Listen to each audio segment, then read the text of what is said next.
Bacakan WA dari teman saya, anggota komisi 8. Jadi dia bilang begini, ini bukti pelunasan biaya haji dengan travel namanya ini untuk dapat dipergunakan sebagaimana mestinya. Bapak tahu dia bayar berapa? Dia bayar 71.700 US dollar, Pak. Kalau saya hitung, ini serius nih, ada buktinya kok. Satu orang dong, ini satu nama, Pak. Ini satu rekening, 71.700. Jadi kalau saya kalikan ini, Pak Jaja, 71.700 US dollar, Pak, dikali 16.000 saja bulat, itu 1.147.200.000 rupiah.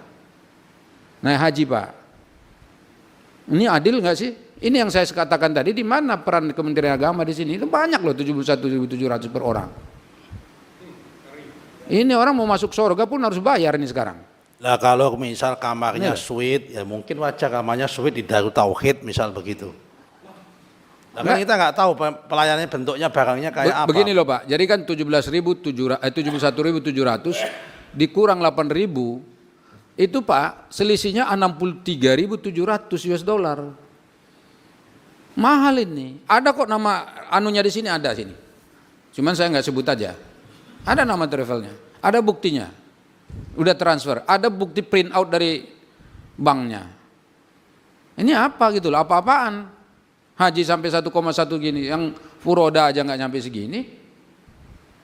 Gitu loh. Nanti saya izin ke depan saya kasih tahu ketua. Download Tribun X sekarang. Menghadirkan lokal menjadi Indonesia.